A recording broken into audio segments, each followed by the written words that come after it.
하시기를 간절히 기원합니다. 오늘 우리 이 말씀 가지고 무엇이 복음입니까?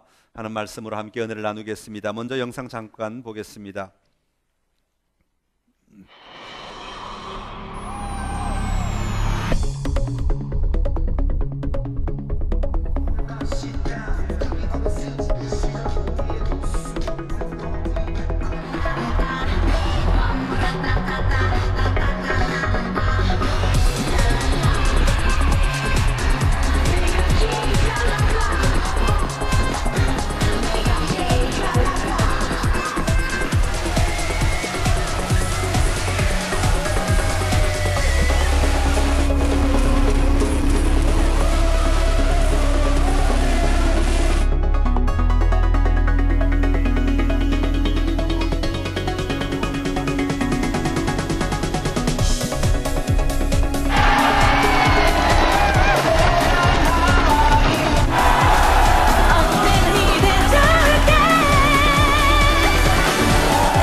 열광하는 모습을 모아본 겁니다. 뭐 특별한 다른 이유는 없습니다.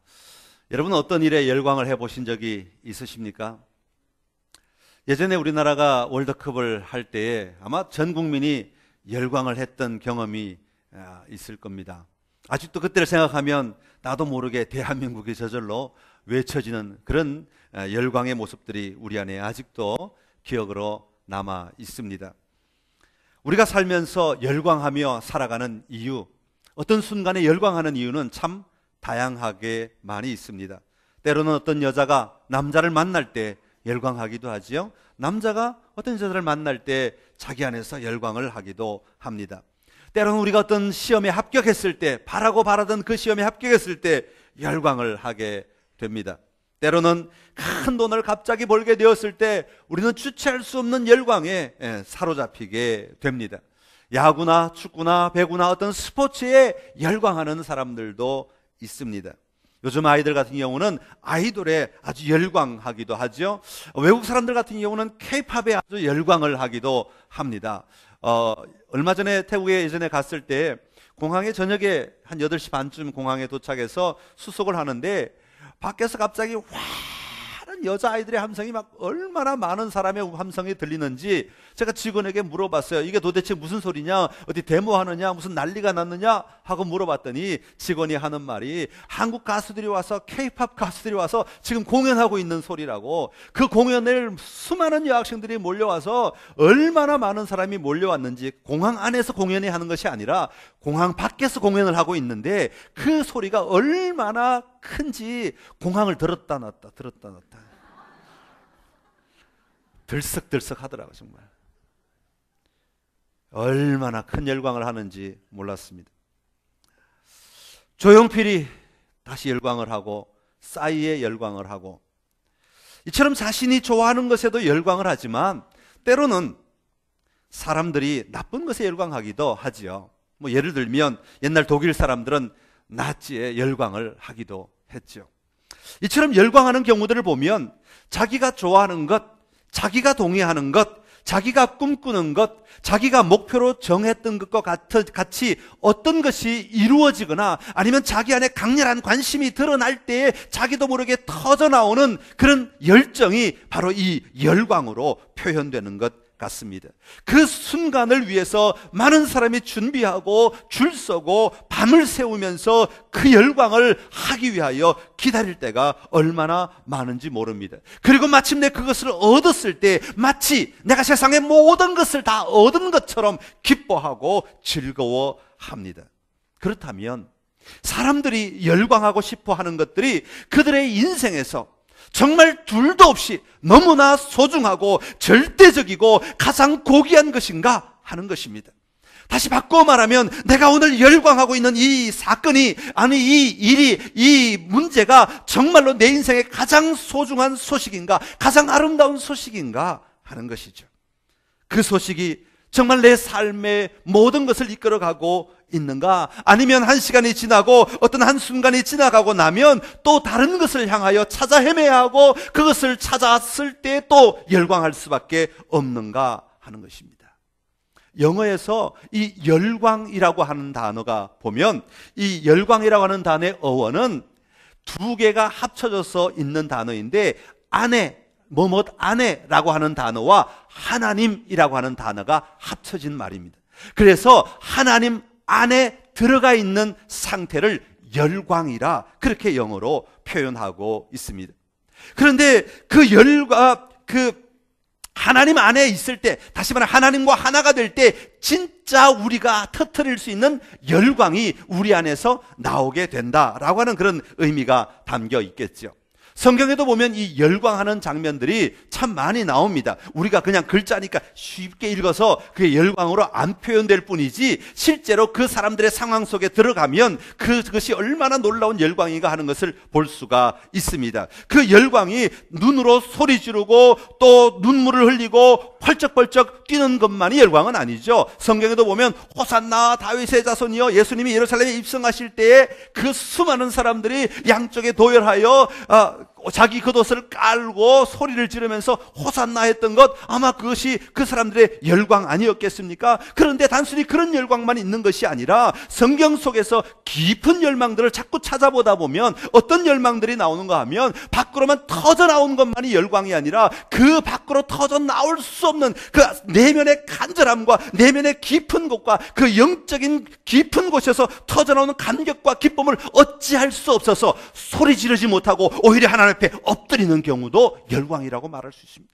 죄를 뒤집어 쓰는 경우도 열광이라고 말할 수 있습니다. 하나님 앞에 내가 죄인입니다라고 눈물을 흘리며 탄식하는 것도 어쩌면 열광이라고 표현할 수 있지요. 하나님의 보좌를 보고 나서 그 보좌 앞에 내가 정말로 어찌할 수 없어서, 감당할 수 없어서 고개를 숙일 수밖에 없는 것도 어쩌면 열광하는 모습이 아니겠습니까? 선창이여 복음으로 세워가라. 우리가 한 해 동안 열심히 외치며 지금까지 왔습니다. 그렇다면 여러분에게 있어서 복음은 무엇입니까? 여러분, 복음이란 말은요, 쉬운 말로 풀어보면 복된 소식, 기쁜 소식이라는 것 아니겠습니까? 여러분에게 있어서 여러분이 지금 살아가면서 여러분의 인생을 여러분이 돌아보면서 지금 가지고 있는 여러분에게 있어서 가장 기쁜 소식은 무엇입니까? 무엇이 여러분으로 하여금 삶의 가장 중앙에 자리하고 있어서 여러분의 삶을 움직이고 있는 가장 기쁜 소식인가 하는 것입니다. 바꾸어 말하면 그것이 정말 여러분을 열광하게 하고 있는가 하는 것이죠. 그래서 그것 때문에 절대로 포기할 수 없고 그것 때문에 기뻐하고 즐거워하며 그것을 언제나 바라보며 그것을 언제나 붙들고 살아가며 그것 때문에 내 걸음이 언제나 행복하고 즐겁고 만족하고 감사하고 그렇게 지내가고 있는가 하는 것입니다. 여러분, 예수님께서 이 땅에 오신 이유가 무엇입니까? 예수님께서 이 땅에 오신 이유는 우리의 사람들에게 이 땅에서 가장 기쁜 소식, 다시 말하면 복음이 무엇인가, 가장 기쁜 소식, 너희의 삶의 자리에서 가장 기쁜 소식이 무엇인가 하는 것을 전해주기 위해 이 땅에 오셨습니다. 단순히 말로만 전하기 위해서 오신 것이 아니라 직접 그 기쁜 소식을 우리가 누릴 수 있도록 길을 열어주신 것이 바로 예수님의 삶이라고 말할 수 있습니다. 예수님께서 우리에게 전하신 가장 기쁜 소식은 무엇입니까? 그것은 바로 우리의 삶 가운데 하나님의 나라가 임하는 것이었습니다. 다시 말하면, 바꾸어 말하면 우리가 하나님 나라의 백성이 되게 하는 것, 이것이 바로 예수님이 외치신 우리의 인생 가운데 가장 기쁘고 근원된 삶의 축복이라고 말씀하고 있습니다. 그래서 예수님께서 사역을 시작하실 때 가장 먼저 외치신 말씀이 무엇입니까? 회개하라, 천국이 가까웠느니라 라고 하는 것입니다. 여러분, 천국은 하나님의 나라입니다. 천국은 사람이 죽으면 가는 저 세상이 아니라 천국이라고 하는 것은 오늘 여기서 지금 내 삶의 자리 가운데서 하나님이 통치하시고 다스리는 나라가 바로 천국입니다. 다시 말하면 여호와 하나님이 왕이 되시는 나라가 천국이라고 하는 것입니다. 그것이 바로 하나님의 나라입니다. 예수님은 회개함으로 말미암아 여호와 하나님의 삶의 여호와 하나님이 나의 삶의 왕이 되게 하라 그렇게 말씀하고 계시는 것입니다. 오늘 여러분이 읽으신 누가복음 15장의 이야기는 탕자의 이야기입니다. 탕자의 이야기 우리가 너무나 잘 알고 있습니다. 여러분, 오늘 설교는 쉬운 설교입니다. 그렇게 긴장하지 않으셔도 다 알아들을 수 있는 말씀입니다. 문제는 이 말씀을 내가 고백할 수 있는가 하는 것이 더욱 중요합니다. 사실 이 이야기를 탕자의 비유라고 우리가 흔히 일반적으로 말하지만, 그런데 가만히 내용을 살펴보면 탕자의 비유라기보다는 아버지 사랑의 비유다, 그렇게 말하는 것이 훨씬 더 적절하다고 보겠습니다. 아버지의 은혜로우심과 사랑이 이 이야기의 주제처럼 흐르고 있기 때문입니다. 왜냐하면 이 이야기의 주체는 바로 하나님 아버지시고 하나님 아버지로부터 이야기가 시작되기 때문입니다. 11절에 보면 이렇게 시작합니다. 또 이르시되 어떤 사람에게 두 아들이 있는데, 그렇게 말합니다. 어떤 사람이 있다고 말하죠. 어떤 사람이 주인공인 것입니다. 이것이 오늘 이야기의 시작입니다. 여러분, 하나님 나라의 시작은 하나님의 존재로부터 시작합니다. 그리고 그 하나님께서 창조하셨습니다. 하나님의 나라는 왕이신 하나님께서 이미 남이 다스리고 있는 나라를 점령해서 통치하시는 것이 아니라 이미 계시던 삼위일체 하나님이 친히 흑암과 혼돈 속에서 하늘과 땅을 지으셨다는 이야기로 시작됩니다. 하나님은 하늘과 땅을 창조하시고 하늘은 하나님의 거처로 삼으셨다, 그렇게 말씀하십니다. 그리고 사람을 지으시고 하나님의 대리자로 삼으셨습니다. 하나님을 대신하여 일하는 사람, 하나님을 대신하여 맡겨준 일을 감당하는 사람, 대리자로서의 권세를 주셨습니다. 뭐 하기 위해서? 땅을 다스리라고 하나님이 대리자로 사람을 세우셨다고 말씀하고 있습니다. 창세기 1장 26절과 28절의 말씀입니다. 우리 한번 같이 읽겠습니다.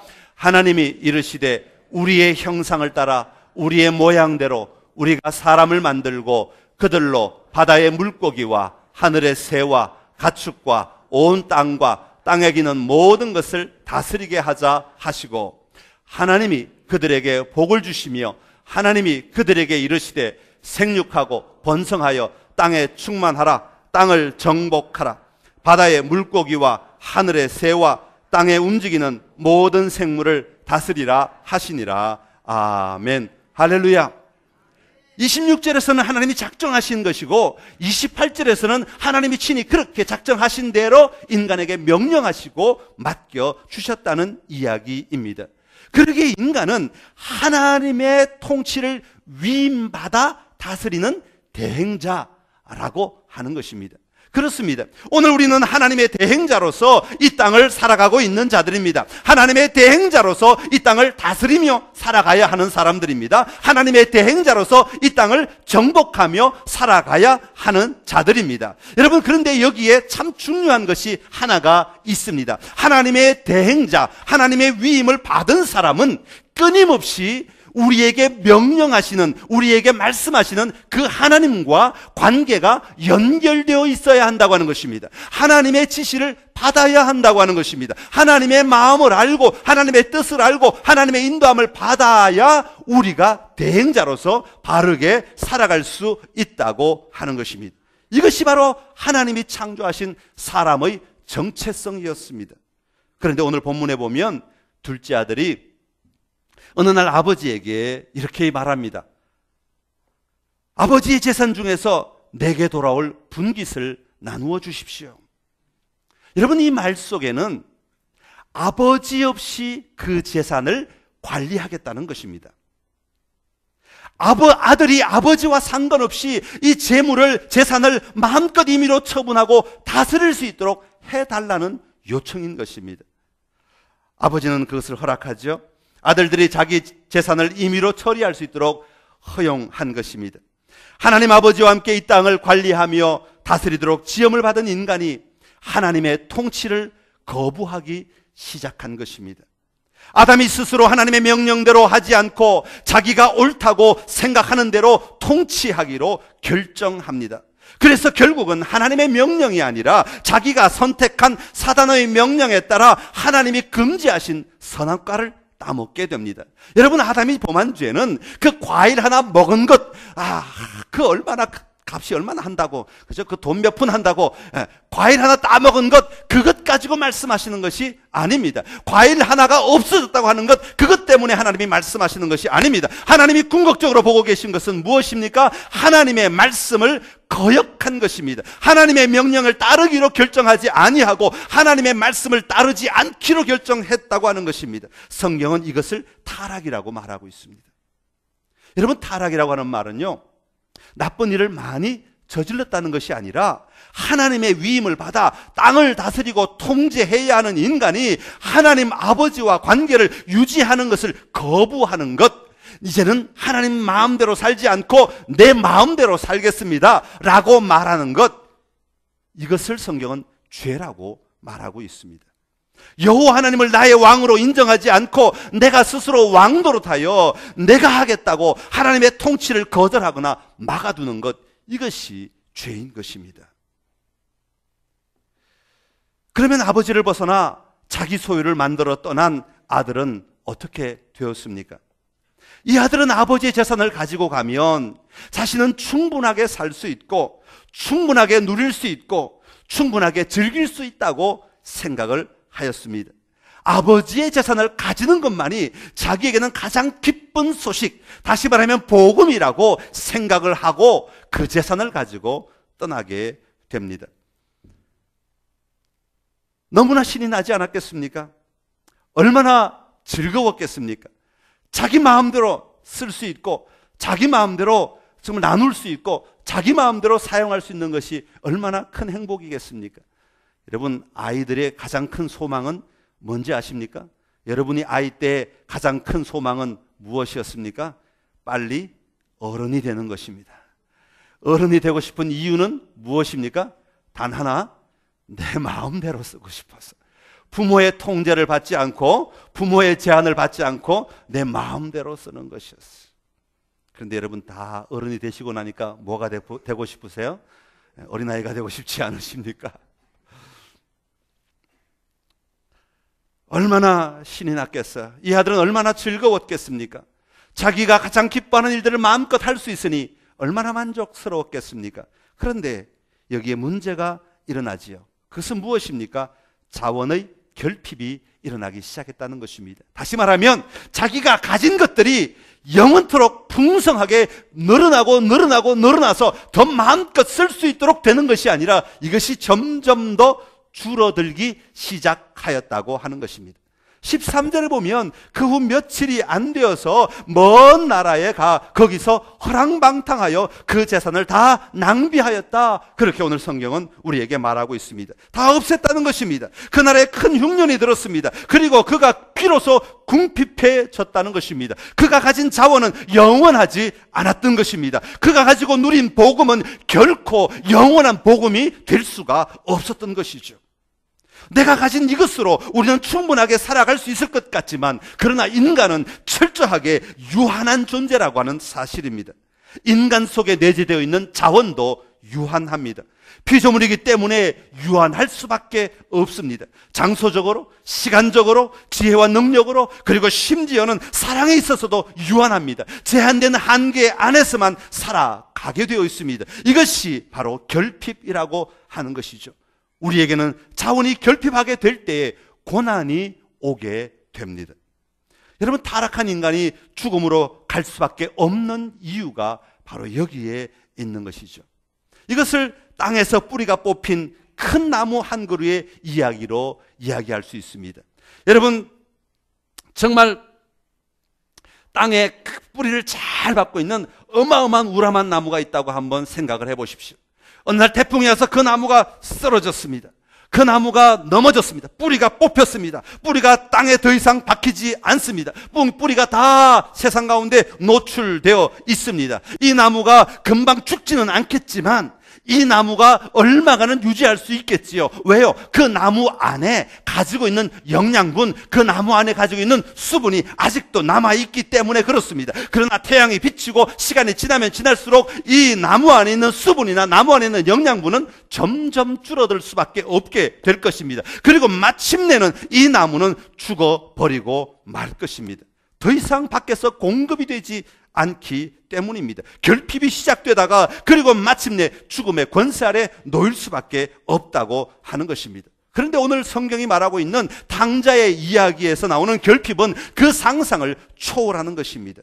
그 이야기, 오늘 이 탕자의 이야기, 아버지 사랑의 이야기는요, 유대인들에게 한 이야기 아닙니까? 유대인들을 배경으로 한 이야기입니다. 그래서 그들이 상상할 수 없는, 이 유대인으로서는 상상할 수 없는 고난의 이야기를 하고 있습니다. 그것은 다름 아니라 탕자가 자기가 가진 것을 다 쓰고 난 다음에는 그 나라 백성 중에 한 사람에게 붙여 살았다라고 하는 이야기로 소개하고 있습니다. 이 아들은 자기 나라에 살지 않고 먼 나라로 갔다는 것입니다. 자기 나라가 아닌 이방 나라로 갔다는 것입니다. 그리고 이방 나라의 밑에서 살아가게 되었다라고 하는 것을 이야기하고 있습니다. 여러분, 유대인들에게 있어서 이방 나라는 적대시하거나 아니면은 가치 없이 여기는, 정말로 존재 가치가 없는 사람들로 여겼던 것 아닙니까? 그런데 그 사람들 밑에 들어가서 살게 되었다. 이것은 이 아들로서는 정말로 감당할 수 없는 엄청난 절망의 상태에 빠지게 되었다고 하는 것입니다.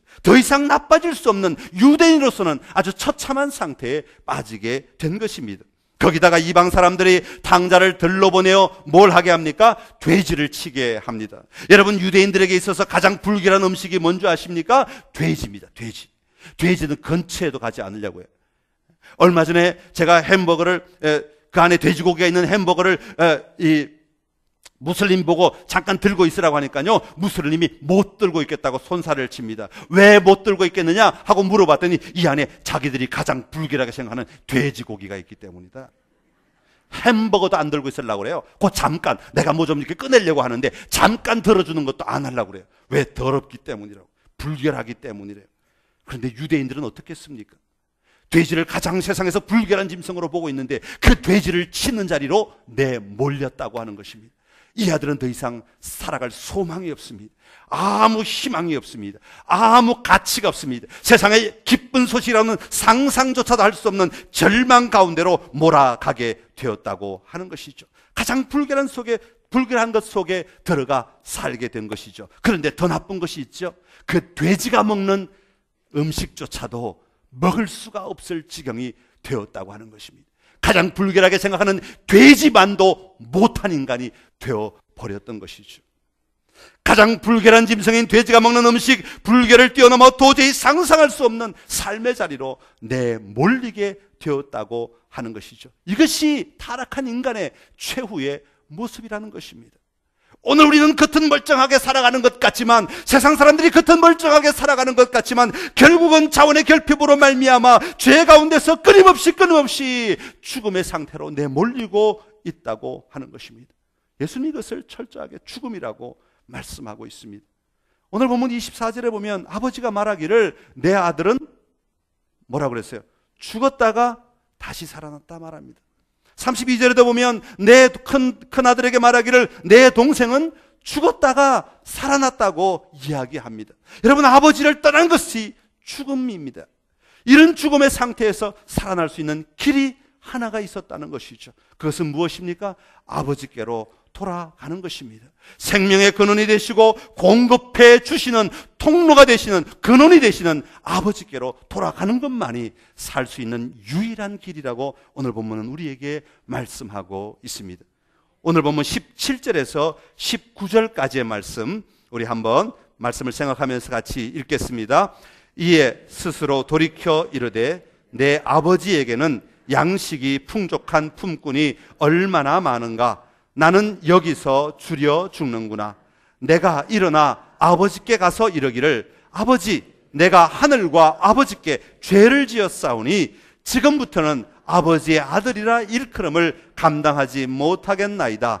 나를 품꾼의 하나로 보소서 하리라 하고. 아멘. 여러분, 17절에 이 아들은 스스로 돌이켜 말합니다. 자기 스스로 고백했다는 말입니다. 내 안에서 진심으로 무엇이 죄인지 이해하고 인정하고 드러내어 고백하게 되었다고 합니다. 그리고 난 다음에 실제로 이 아들은 그렇게 생각만 하고 마음에 품을 뿐 아니라 21절에 보면 아버지에게 동일한 마음에 품었던 그 말을 그대로 아버지에게 이야기합니다. 고백하는 것이죠. 내가 하늘과 아버지께 죄를 지었습니다. 여러분, 이것이 회개인 것입니다. 이것은 무엇을 말합니까? 단순히 아버지에 죄송하다는 말을 한 것에서 멈추는 것이 아닙니다. 그것은 아버지를 거부하고 아버지의 품을 떠난 아들, 아버지의 말씀대로 살기를 거부했던 아들이 돌이켜 아버지에게 전적으로 완전히 돌아오게 된 것입니다. 나의 삶의 근원이 나에게서 나오는 것이 아니라, 내 머리에서 나오는 것이 아니라, 내 삶의 지혜와 힘에서 나오는 것이 아니라 아버지에게서 나온다는 것을 인정하고 고백하게 되었다고 하는 것이죠. 그리고 그분을 다시 아버지라고 부르기 시작했다는 것입니다. 여러분, 아버지의 집에서 아들로 살아가기로 결정한 것, 이것이 진정한 회개의 모습입니다. 그러나 여러분, 여기서 오늘 이야기에서 중요한 것이 하나가 있습니다. 떠나갔던 아들이 고백만 한다고 무조건 되는 것이겠습니까? 여러분, 만약에 아무도 기다리고 있지 않았다면 어떻게 되었겠습니까? 아무도 이 아들을 용납하지 않았다면 어떻게 되었겠는가 하는 것입니다. 이 이야기 속에는 중요한 사실을 하나 소개하는데, 그것은 바로 기다리시는 아버지의 모습입니다. 20절에 보면 아버지의 모습을 자세하게 묘사하고 있죠. 아들이 일어나서 아버지께로 갑니다. 그런데 아직도 거리가 먼데도 불구하고 아버지는 그 아들을 보고 있는 것이죠.